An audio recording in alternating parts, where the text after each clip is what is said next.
নমস্কার, আকর্ষ প্রভা চ্যানেলে আমার সকল শ্রোতা বন্ধুকে স্বাগত জানাই।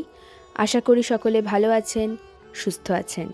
ফিরে এসেছি শতরূপে শারদার শারদা দর্শনে ও স্মরণে অংশের শ্রীরামকৃষ্ণের শক্তির পরবর্তী অংশ। চলুন প্রসঙ্গটি আলোচনা করা যাক।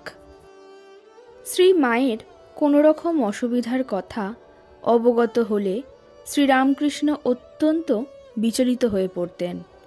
একবার শ্রী মায়ের মাথা ধরলে শ্রীরামকৃষ্ণ খুবই উদ্বিগ্ন হয়ে পড়েন এবং বারবার রামলাল দাদাকে জিজ্ঞাসা করতে থাকেন, ওরে রামলাল, মাথা ধরল কেন রে? শ্রীমা বলেছেন, তিনি অর্থাৎ শ্রীরামকৃষ্ণ কখনো আমাকে তুই পর্যন্ত বলেননি। দক্ষিণেশ্বরে একদিন শ্রীরামকৃষ্ণের ঘরে তিনি খাবার নিয়ে গেছেন। শ্রীরামকৃষ্ণ তা খেয়াল করেননি। যথাস্থানে খাবার রেখে শ্রীমা চলে আসছেন। এমন সময় শ্রীরামকৃষ্ণ তার ভাতুষপুত্রী লক্ষ্মী খাবার নিয়ে গেলেন। মনে করে বললেন, দরজাটা ভেজিয়ে দিয়ে যাস। শ্রীমা বললেন, আচ্ছা। শ্রীরামকৃষ্ণ শ্রী মায়ের গলার স্বর শুনে চমকে উঠে বললেন, আহা তুমি, আমি ভেবেছিলাম লক্ষ্মী, কিছু মনে করো না। এমনভাবে বললেন যেন কত অপরাধ করে ফেলেছেন। দিয়ে যাস বলেছিলেন, তার জন্যই এত সংকোচ। পরদিন পর্যন্ত নহবতের সামনে গিয়ে শ্রী মাকে বললেন, দেখো গো, সারা রাত আমার ঘুম হয়নি, ভেবে ভেবে কেন এমন রূঢ় বাক্য বলে ফেললুম। এখানে উল্লেখ করা যেতে পারে যে তদানীন্তন কালে গ্রামাঞ্চলে বহু ভদ্রবংশীয় পুরুষরাও স্ত্রীকে তুই বলতে অভ্যস্ত ছিলেন এবং তার মধ্যে অশালীন কিছু আছে বলে মনে করাও হতো না। শ্রী মা বলছেন, আহা, তিনি আমার সঙ্গে কি ব্যবহারই করতেন। একদিনও মনে ব্যথা পাবার মতো কিছু বলেননি, কখনো ফুলটি দিয়েও ঘা দেননি। স্বয়ং ঈশ্বররূপে পূজিত হলেও এবং অধিকাংশ সময় আত্মভাবে বিভোর থাকলেও শ্রী মায়ের প্রতি সম্ভ্রম প্রদর্শনে এবং সৌজন্য প্রকাশের ব্যাপারে শ্রীরামকৃষ্ণকে সর্বক্ষণ সচেতন থাকতে দেখা যেত। সারদা দেবী তাই বলতেন, ঠাকুর যার পরনের কাপড় ঠিক থাকতো না, তারই আমার জন্যে কত চিন্তা। শ্রীরামকৃষ্ণ শ্রী মাকে কত সম্ভ্রমের দৃষ্টিতে দেখতেন সে সম্পর্কে শ্রীরামকৃষ্ণ নিজেই একদিন ভক্তদের কাছে বলেছিলেন যে শ্রী মা তার পায়ে হাত বুলিয়ে দেবার পর শ্রীরামকৃষ্ণ আবার তাকে নমস্কার করতেন। আবার দেখা যায় যে শ্রী মা তার জন্য খাবার নিয়ে আসলে শ্রীরামকৃষ্ণ মা ব্রহ্মময়ী, মা ব্রহ্মময়ী বলে সম্ভ্রম ভরে উঠে দাঁড়াচ্ছেন। শুধু যে শ্রীরামকৃষ্ণই নিজে শ্রী মায়ের প্রতি সম্ভ্রম ও সৌজন্য প্রকাশের ব্যাপারে সদা সতর্ক ছিলেন তাই নয়, অপরেও যাতে তার প্রতি আচরণে কোনোভাবে অসম্মান বা অশ্রদ্ধা প্রদর্শন না করে সে বিষয়েও সর্বদা সজাগ ছিলেন। এটা যে স্বামী হিসেবে স্ত্রীর প্রতি তার কর্তব্য বোধে করতেন তা কিন্তু নয়। শ্রী মায়ের স্বরূপ তার মনে সব সময় জাগরুক ছিল। তিনি জানতেন, যদি কেউ স্বয়ং আদ্যা শক্তিকে অশ্রদ্ধা দেখায় তাহলে সে নিজেরই চরম অকল্যাণ ডেকে নিয়ে আসবে। হৃদয়, যিনি শ্রীরামকৃষ্ণের সাধনকালে ঐকান্তিক সেবাযত্নের দ্বারা তার শরীর রক্ষা করে রামকৃষ্ণ ভক্তমণ্ডলীর কাছে অশেষ কৃতজ্ঞতাভাজন হয়ে রয়েছেন, তিনি সারদা দেবীর সঙ্গে প্রায়ই দুর্ব্যবহার করতেন। হৃদয় অবশ্য শ্রীরামকৃষ্ণের সঙ্গেও মাঝে মাঝে খারাপ ব্যবহার করতেন। তিনি সেসব সহ্য করে যেতেন, কিন্তু শ্রী মায়ের প্রতি দুর্ব্যবহার প্রসঙ্গে একদিন তাকে সাবধান করে বলেছিলেন, ওরে হৃদে, নিজেকে দেখিয়ে বলেছিলেন, একে তুই তুচ্ছ তাচ্ছিল্য করে কথা বলিস বলে ওকে অর্থাৎ শ্রী মাকে আর কখনো এমন কথা বলিসনি। এর ভিতরে যে আছে সে ফোঁস করলে হয়তো রক্ষা পেলেও পেতে পারিস, কিন্তু ওর ভেতরে যে আছে সে ফোঁস করলে তোকে ব্রহ্মা বিষ্ণু মহেশ্বরও রক্ষা করতে পারবেন না। এই প্রসঙ্গে আরও একটি ঘটনার কথা উল্লেখ করা যেতে পারে। রামকৃষ্ণ তখন শ্যামপুকুরে, ভক্তেরা তাকে চিকিৎসার জন্য সেখানে নিয়ে গিয়েছেন। শ্রী মা রয়েছেন দক্ষিণেশ্বরে। সে সময় একদিন গোলাপ মা কথায় কথায় যোগেন মাকে বলেছিলেন, দেখো যোগেন, ঠাকুর বোধহয় মার উপর রাগ করে কলকাতা চলে গেছেন। যোগেন মার কাছে ওই কথা শুনে শ্রীমা কলকাতা গিয়ে শ্রীরামকৃষ্ণের কাছে কেঁদে বললেন, তুমি নাকি আমার উপর রাগ করে চলে এসেছ? শ্রীরামকৃষ্ণ বললেন, না, কে তোমায় এ কথা বলেছে? শ্রীমা বললেন, গোলাপ বলেছে। তখন শ্রীরামকৃষ্ণ রেগে গিয়ে বললেন, সে এমন কথা বলে তোমায় কাঁদিয়েছে? সে জানে না তুমি কে? গোলাপ কোথায়? আসুক না। শ্রীমা তখন শান্ত হয়ে দক্ষিণেশ্বরে ফিরে গেলেন। পরে গোলাপ মা শ্রীরামকৃষ্ণের কাছে এলে তিনি তাকে খুব ভৎসনা করে বললেন, তুমি কি কথা বলে ওকে কাঁদিয়েছ? জানো না ও কে? এক্ষুনি গিয়ে তার কাছে ক্ষমা চাওগে। গোলাপ মা তক্ষুনি হেঁটে দক্ষিণেশ্বরে শ্রীমায়ের কাছে কাঁদতে কাঁদতে গিয়ে ক্ষমা চাইলেন। অন্য এক সময় শ্রীরামকৃষ্ণ বলেছিলেন, নহবতে যে আছে সে যদি কোনো কারণে কারো উপর বিরূপ হয় তো তাকে রক্ষা করা আমারও সাধ্যাতীত। আদ্যা শক্তিকে অসম্মান করলে যেমন মানুষ নিজের চরম অকল্যাণ ডেকে আনে, তেমনি আবার তিনি প্রসন্ন হলে মানুষ পরম কল্যাণ ও শ্রেয় লাভ করে ধন্য হয়। শৈশা প্রসন্না বরদা নৃণাং ভবতি মুক্তয়ে। তিনি প্রসন্না হলে মানুষকে চরম পুরুষার্থ লাভের অভীষ্ট বর প্রদান করেন। শ্রীরামকৃষ্ণ তার অন্তরঙ্গদের সে বিষয়ে অবহিত করে দিয়েছিলেন। শ্রীরামকৃষ্ণ তখন কাশীপুরে অসুস্থ। যোগিনমার মনে বৃন্দাবনে গিয়ে তপস্যা করার বাসনা হলো। তিনি একদিন তা শ্রীরামকৃষ্ণকে জানালেন। শুনে শ্রীরামকৃষ্ণ খুব আনন্দ প্রকাশ করলেন। বললেন, তুমি বৃন্দাবনে যাবে? বেশ হবে, যাও, সব সেখানে পাবে। কিন্তু পরক্ষণেই শ্রীমাকে দেখিয়ে বললেন, ওকে বলেছ? ও কি বলে?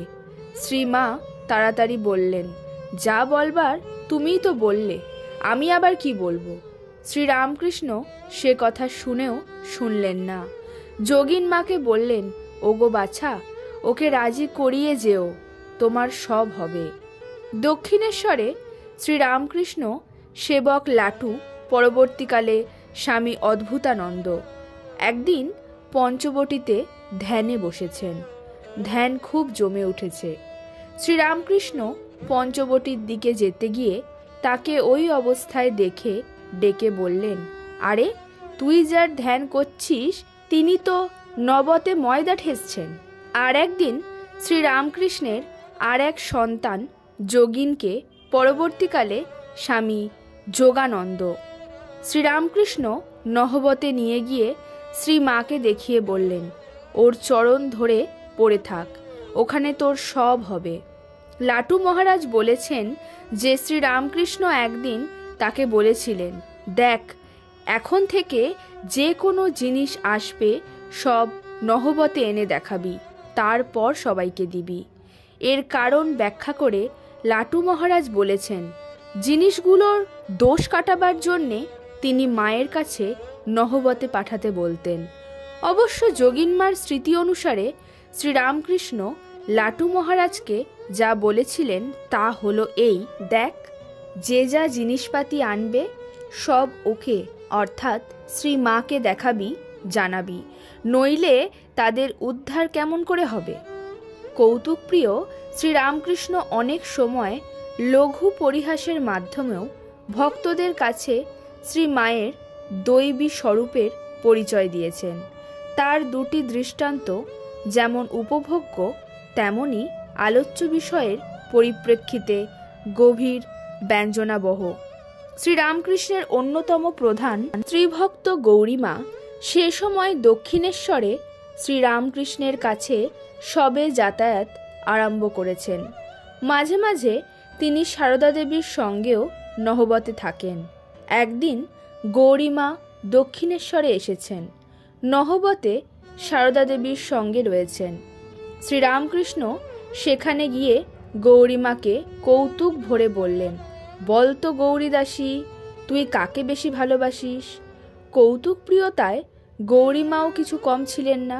সোজা কথায় কোনো উত্তর না দিয়ে তিনি একটি গান ধরলেন।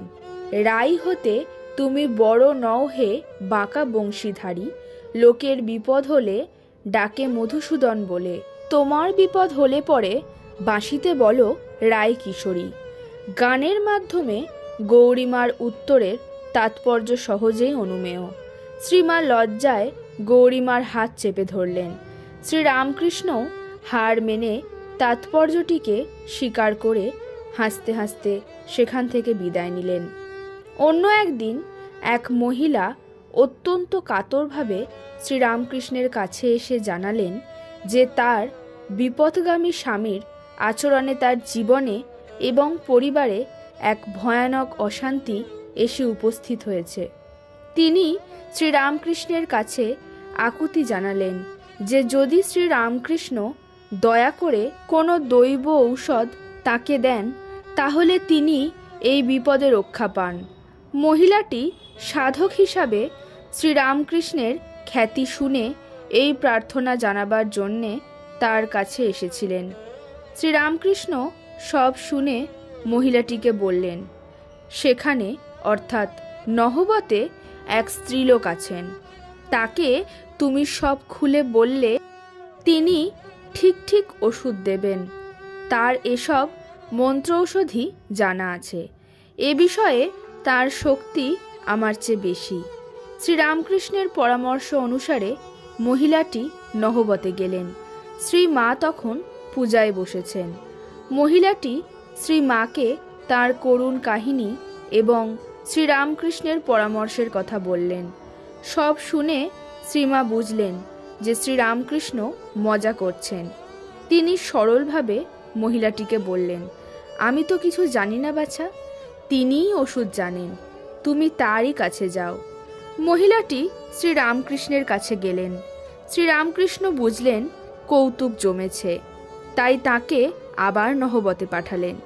করুণাময়ী জননী সরল বিশ্বাসে নিজের অক্ষমতা জানিয়ে মহিলাটিকে বুঝিয়ে সুঝিয়ে পুনরায় শ্রীরামকৃষ্ণের কাছে যেতে বললেন।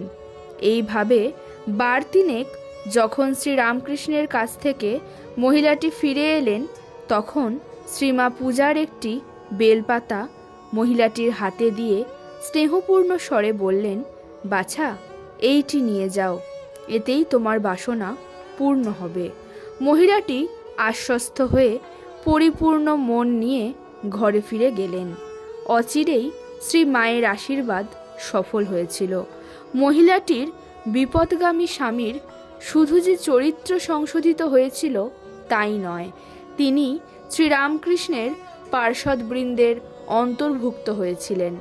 লক্ষণীয় এই যে এই ঘটনার মাধ্যমে শ্রীরামকৃষ্ণ শ্রী মায়ের লোকজননী সত্তার উন্মোচন করলেন এবং শ্রীরামকৃষ্ণের অবর্তমানে যে মহাব্রত সাধনের জন্যে তিনি দৈব নির্দিষ্ট ছিলেন, কৌশলে তার অঙ্গীকার শ্রী মাকে দিয়ে তিনি করিয়ে নিলেন।